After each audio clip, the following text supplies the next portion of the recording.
La imagen es la siguiente. Un grupo de jóvenes están en su primer día de cadetes de un colegio militar de la ciudad de Lima y cuando ingresan por primera vez al recinto del internado, son emboscados por un grupo de cadetes más antiguos que los llevan a la fuerza para someterlos al tradicional bautizo de iniciación. A los novatos, despectivamente, les daban el apodo de los perros. Durante un buen tiempo los someten a muchas humillaciones y maltratos. Y solamente uno de los cadetes se atrevió a confrontar a los agresores. Le decían el jaguar. Este es el escenario donde transcurre la gran novela, un clasicazo de Mario Vargas Llosa, que se llama La ciudad y los perros. Cuenta la vida cotidiana de este colegio militar, este internado, lleno de jóvenes, en su mayoría de 16, 17 años, 15 años, la mayoría contra su voluntad, enviados por las familias por distintos motivos, que tienen que convivir en este ambiente de competencia, de hostilidad, de disciplina drástica, que convivir en la vida militar, siendo ellos también jóvenes en conflicto con su vitalidad de jóvenes adolescentes. En este contexto, la novela va contando las relaciones entre los propios reclutas y entre los oficiales, la vida cotidiana, en un colegio que tenía una gran diversidad, ¿sí? Habían personas de clases sociales diferentes, de orígenes diferentes, de carácter diferente, de personalidad diferente, unos que tenían más atributos personales para imponerse, para sobrevivir, otros que tenían menos, que eran más débiles, ¿sí? Y aquí podríamos decir que la novela es una novela coral, en el sentido de que cuesta ver cuál es el protagonista o cuáles son los protagonistas más importantes, son muchos. Voy a nombrar algunos. Uno es el poeta, que se llamaba Alberto. Le apodaban el poeta porque era bueno para escribir, era un hombre muy astuto, que sabía muy bien relacionarse y sabía muy bien enmascararse en el momento, ¿sí?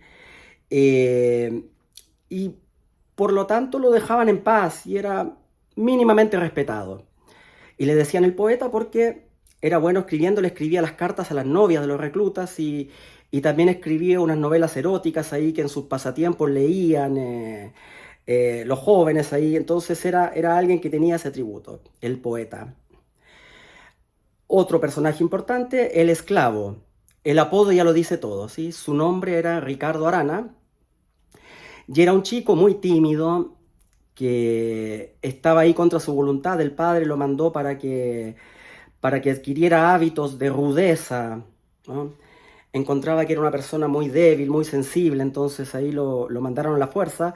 Se sentía muy infeliz en ese ambiente y le decían el esclavo porque era objeto de todos los maltratos. Lo maltrataban por todo, le cargaban todas las culpas cuando nunca las tenía porque era muy, muy recto, seguía la disciplina militar al pie de la letra y incluso así recibía todos los castigos, recibía todo el maltrato que hoy día en los tiempos de hoy llamamos de bullying, ¿no?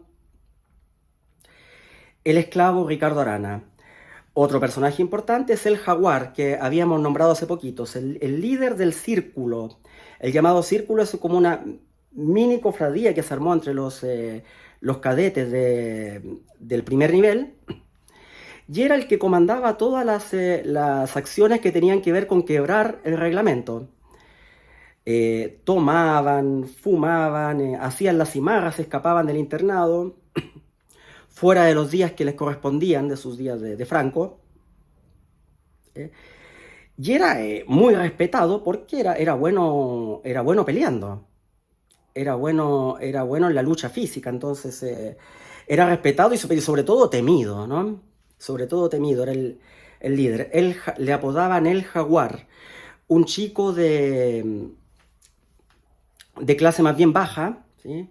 Que toda la familia encontraba que iba a acabar en la cárcel, así era, tenía un pasado de iniciante de delincuente juvenil en las pandillas del barrio y acabó yendo a parar a ese colegio militar.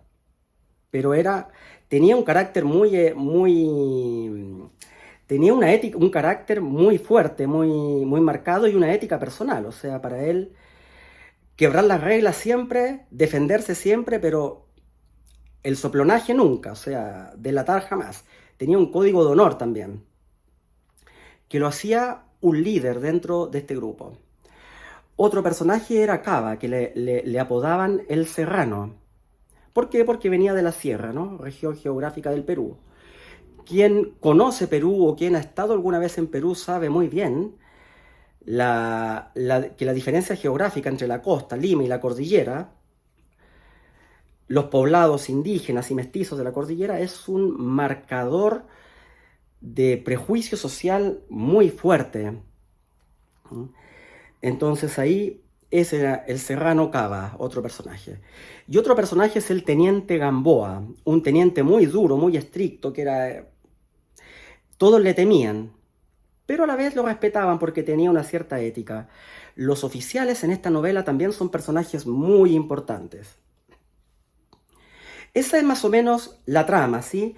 La convivencia de estos jóvenes con la disciplina drástica del ejército, la imposición de castigos, tanto castigos físicos como castigos de todo tipo, y cómo estos jóvenes ahí sufrían padeciendo eso, intentando ahí conciliarlo con la ética de la masculinidad, ¿cierto? De no quejarse, de ser duro, de saber defenderse para que no te aplaste el otro recluta, de saber defenderte ante los oficiales, ¿sí?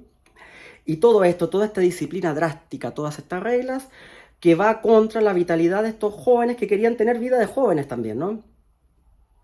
Entonces, todo eso es muy bien retratado en esta novela con una prosa excepcional del maestro Vargas Llosa. Como decíamos ahí partía, hablaba de la vida ruda, de los maltratos, ¿sí? Como comentábamos al inicio. Quiero leer un fragmento de este bautizo al que fueron sometidos los reclutas, y particularmente el esclavo, ¿no? El esclavo Ricardo Arana. El esclavo estaba solo cuando dos tenazas cogieron sus brazos. «Venga con nosotros, perro». Ese día no hubo clases. Los perros estuvieron en manos de los de cuarto desde el almuerzo hasta la comida, unas 8 horas. El esclavo no recuerda a qué sección fue llevado ni por quién. Pero la cuadra estaba llena de humo y de uniformes y se oían risas y gritos. Apenas cruzó la puerta se sintió golpeado en la espalda. Cayó al suelo, giró sobre sí mismo, quedó tendido boca arriba. Trató de levantarse, pero no pudo. Un pie se había instalado sobre su estómago. 10 rostros indiferentes lo contemplaban como un insecto. Para empezar, cante 100 veces. «Soy un perro», con ritmo de corrido mexicano. «No quiere», dijo la voz. «El perro no quiere cantar». Y entonces los rostros abrieron las bocas y escupieron sobre él. No una, sino muchas veces, hasta que tuvo que cerrar los ojos. Esta vez obedeció. «Basta», dijo la voz, «ahora cante con ritmo de bolero». Luego fue con música de mambo y de vals criollo. Después le ordenaron: «Párese». Se puso de pie y se pasó la mano por la cara. «¿Alguien le ha dicho que se limpie la jeta?» Las bocas volvieron a abrirse y él cerró los ojos automáticamente, hasta que aquello cesó. «Esos cadetes han hecho una apuesta y usted va a ser el juez», le dijeron. El de la derecha golpeó primero y el esclavo sintió fuego en el antebrazo. El de la izquierda lo hizo casi inmediatamente. «Bueno», dijo la voz, «¿cuál ha pegado más fuerte?» «El de la izquierda». «¿Ah, sí? De modo que yo soy un pobre diablo». «A ver, vamos a ensayar de nuevo, fíjese bien». El esclavo se tambaleó con el impacto, pero no llegó a caer. Las manos de los cadetes que lo rodeaban lo contuvieron y lo devolvieron a su sitio. ¿Y ahora qué piensa? ¿Cuál pega más fuerte? Los dos igual. Quiere decir que han quedado tablas, precisó la voz. Entonces tienen que desempatar. A propósito, perro, ¿le duelen los brazos? No, dijo el esclavo. Era verdad. Había perdido la noción de su cuerpo y del tiempo. Mentira, dijo la voz. Si no le duelen, ¿por qué está llorando, perro? Él pensó, ya terminaron, pero solo acababan de comenzar. ¿Usted es un perro o un ser humano? Preguntó la voz. Un perro, mi cadete. Entonces, ¿qué hace de pie? Los perros andan en cuatro patas. Él se inclinó. Al asentar las manos en el suelo, surgió el ardor en los brazos, muy intenso. Sus ojos descubrieron junto a él a otro muchacho, también a gatas. Bueno, dijo la voz, cuando dos perros se encuentran en la calle, ¿qué hacen? Responda, cadete. No sé, mi cadete, no sé. Pelean, dijo la voz. Ladran y se lanzan uno encima del otro, y se muerden. El esclavo no recuerda la cara del muchacho que fue bautizado con él. Se vino contra él ladrando. El esclavo sintió en el hombro un mordisco, y entonces todo su cuerpo reaccionó. Basta, dijo la voz. Ha ganado usted. En cambio, el otro nos engañó. No es un perro, sino una perra. ¿Saben qué pasa cuando un perro y una perra se encuentran en la calle? No sé, mi cadete, dijo el esclavo. Se lamen. Primero se huelen con cariño y después se lamen. Y luego lo sacaron de la cuadra. No podía recordar si aún era de día o había caído la noche. Allí lo desnudaron. Imitó a artistas de cine. Lustró varios partes de botines. Barrió una loseta con la lengua. Fornicó con una almohada. Bebió orines. La cuadra estaba silenciosa. Los muchachos se miraban unos a otros y a pesar de haber sido golpeados, escupidos y orinados, se mostraban graves y ceremoniosos. Un trecho largo que demuestra la brutalidad de lo que tenían que padecer los cadetes, la brutalidad de la vida militar dentro del recinto. La historia continúa avanzando, ¿sí? El cadete Arana, el esclavo, se hace amigo de Alberto, del poeta. Acontecen cosas y los castigaron prohibiéndoles salir en sus días de descanso, ¿no? En los días que le correspondía el tiempo libre. Y los dejaban ahí. Hubo algunos incidentes que al pobre esclavo le tocó quedarse castigado adentro del recinto sin poder salir. El esclavo estaba enamorado, era un amor platónico por una vecina con la cual por esos días habían combinado salir. Entonces estaba desesperado, comenzó a estar desesperado. Él que siempre cumplía las reglas, le llegaba todos los castigos siempre. Le pide a su amigo, el poeta, que por favor le lleve un recado a su amiga de que por qué no pudo salir. El poeta conoce a la vecina, se hace el vivo y comienza una relación con ella a espaldas del amigo, bien entre comillas, ¿no? Mientras tanto, Ricardo Arana, el esclavo ahí, padeciendo, no pudiendo salir y se desespera porque estaba enamorado, se desespera, no puede más. En esos días, el círculo, comandado por el jaguar, se roba una prueba de química. El robo es descubierto por los oficiales porque Cava, que fue el que fue mandado por el jaguar para robarse la prueba, quebró un vidrio. Entonces, el robo fue descubierto y castigaron a todos los que en ese momento se encontraban de guardia en distintos lugares del colegio, ¿no? Y uno de los que estaba de guardia era ¿quién? El esclavo. Todo el mundo sabía que había sido el círculo, pero entre compañeros hay un código de honor, ¿no? Nadie delata a nadie. Y menos todavía si los que fueron los culpables, digamos, es el círculo del jaguar, que imponía su voluntad por la fuerza a los otros cadetes. Pero el esclavo no aguantaba más, estaba loco porque quería ver a la muchacha, estaba sufriendo y no soporta más el sufrimiento de tener ese castigo, de que los permisos de salida negados, y acaba delatando a Cava, al cadete Cava. Va donde el teniente Guarina y dice que se robó el examen y lo delata. El cadete Cava es expulsado del colegio con mucho rigor. Y bueno, todo el mundo queda comentando en el colegio quién fue el soplón, quién fue el delator, ¿no? Avanzan los días y en un ejercicio de maniobras donde estaban ahí disparando unos blancos, ahí en un terreno, el esclavo aparece muerto con un tiro en la cabeza. Los oficiales entran en desespero. El director del colegio, el coronel que comandaba el colegio, le miente a los parientes del esclavo, a los padres, y les dice que fue un accidente donde el propio fusil del cadete Arana se disparó.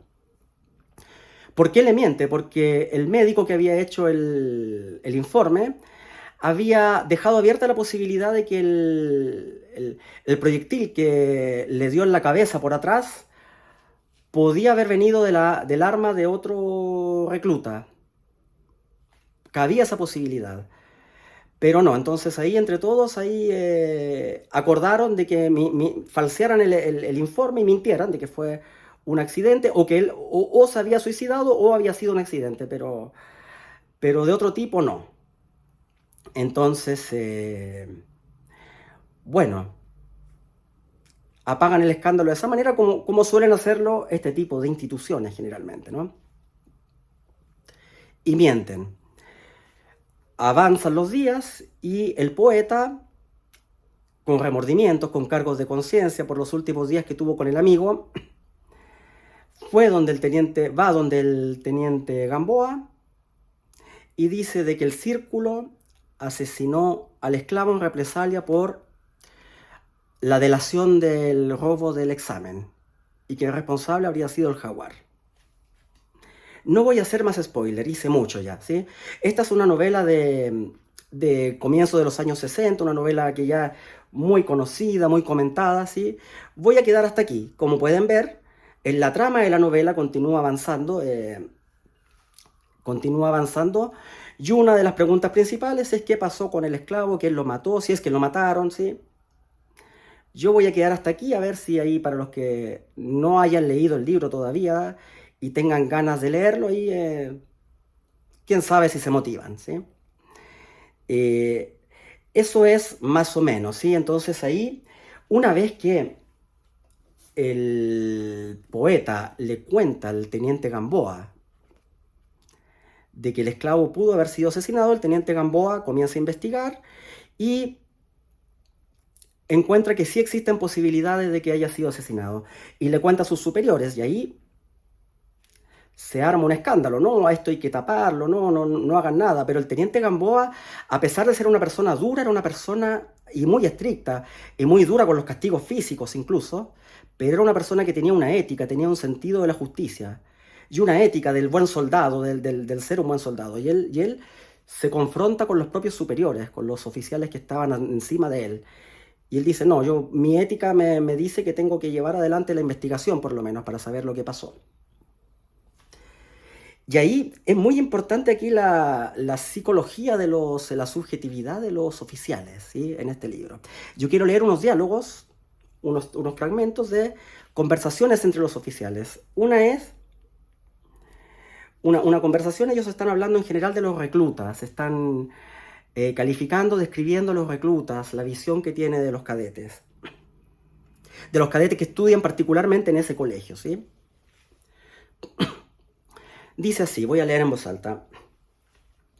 A la mitad los mandan sus padres para que no sean unos bandoleros, dijo Gamboa, y a la otra mitad para que no sean maricas. Se creen que el colegio es una correccional, dijo Pitaluga. En el Perú todo se hace a medias y por eso todo se malea. Los soldados que llegan al cuartel son sucios, piojosos, ladrones, pero a punta de palos se civilizan. Un año de cuartel y del indio solo les quedan las cerdas. Pero aquí ocurre el contrario. Se malogran a medida que crecen. Los de quinto son peores que los perros. La letra con sangre entra.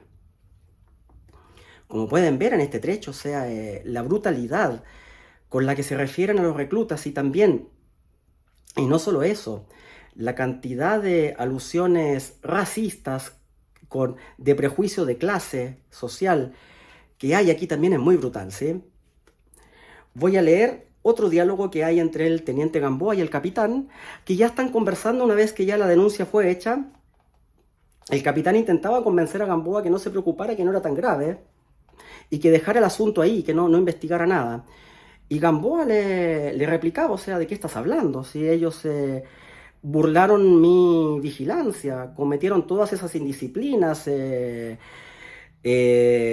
juegan, apuestan, se emborrachan, fuman, roban pruebas, o sea, éticamente son lo peor de lo peor. Nosotros tenemos que formar buenos soldados. ¿De qué estás hablando? Y encima puede haber habido un asesinato por esto.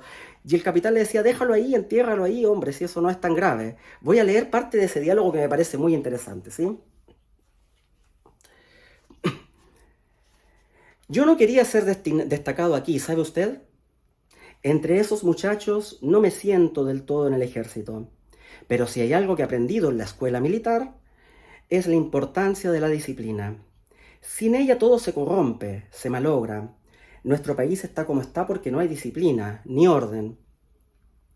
Lo único que se mantiene fuerte y sano es el ejército, gracias a su estructura, a su organización.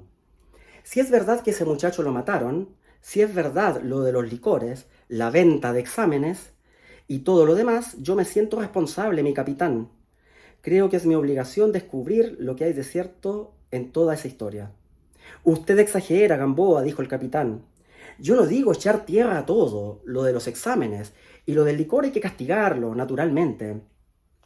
Pero no olvide tampoco que lo primero que se aprende en el ejército es a ser hombres. Los hombres fuman, se emborrachan, tiran contra, culean. Los cadetes saben que si son descubiertos se les expulsa. Y han salido varios. Los que no se dejan pescar son los vivos. Para hacerse hombres hay que correr riesgos, hay que ser audaz. Eso también es el ejército, Gamboa, no solo la disciplina, también es osadía, ingenio. Pero en fin, podemos discutir sobre eso después. Lo que me preocupa ahora es que si esto llega hasta el coronel puede traernos problemas. Aquí ya entramos a la moral, a la ética, a la doble ética, a la hipocresía de ciertas instituciones, ¿no? Este libro, como decíamos, fue escrito a fines de los años 50, comienzo de los 60,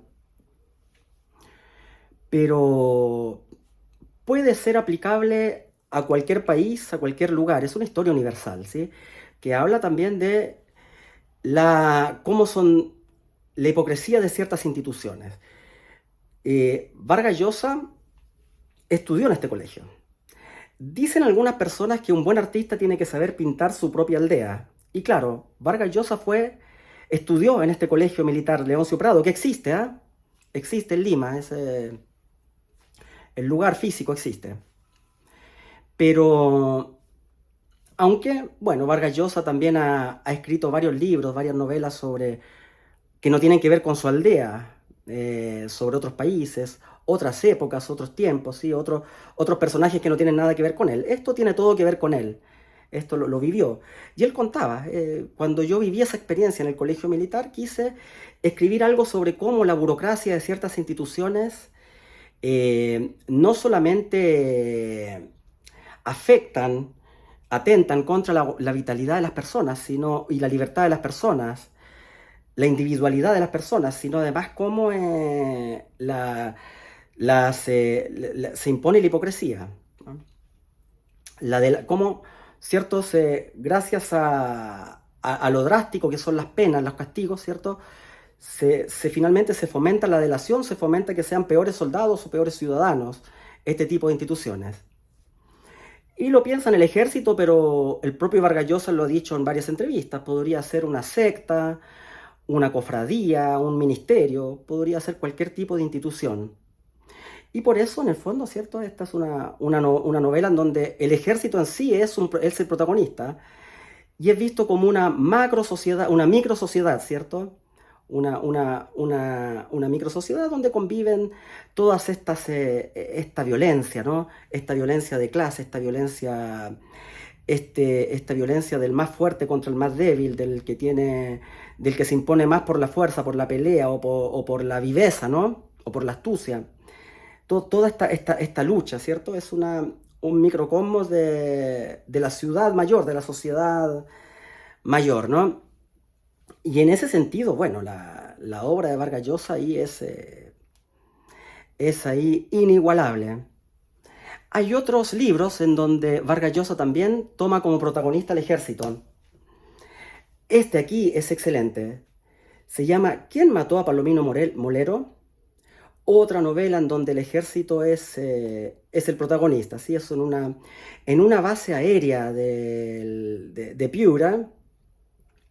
Un recluta aparece muerto, asesinado, y se descubre que fue porque se involucró con la hija de un oficial. También aquí está, de nuevo, también aquí estas cosas propias de las historias de ejército. Este otro, probablemente más conocido por ustedes, ¿sí? Que se llama Pantaleón y las visitadoras, que es también un libro que tiene que ver con el ejército, pero aquí mezcla el realismo crudo, la rudeza de las historias militares, con un poco de comedia también, con mucho humor, con mucha picardía. Es en un destacamento de la selva del Amazonas peruana. Un grupo del ejército se le destina un servicio de prostitutas para controlar el comportamiento de ellos en los días de Franco. ¿Sí? Es una cosa, un absurdo ahí que mezclado con comedia, pero también habla del ejército y de la vida del ejército.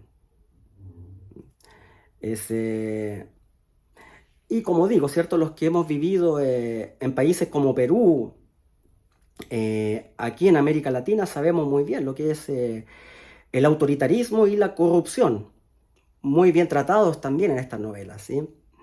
Y, por supuesto, novelas no solamente de eso, sino de la condición humana, de nuestra libertad, de cómo nuestra vitalidad se ve siempre amenazada, limitada por instituciones burocráticas drásticas al extremo. Una novela de el gran Mario Vargas Llosa, Premio Nobel de Literatura peruano, recientemente fallecido en estos días. Una gran novela. Vargas Llosa tiene muchos más libros, ahí vamos a comentar este, que fue el primero que leí de él y con el que yo descubrí a los 17 años. Y una novela fundamental, de la cual también podemos hablar más cosas.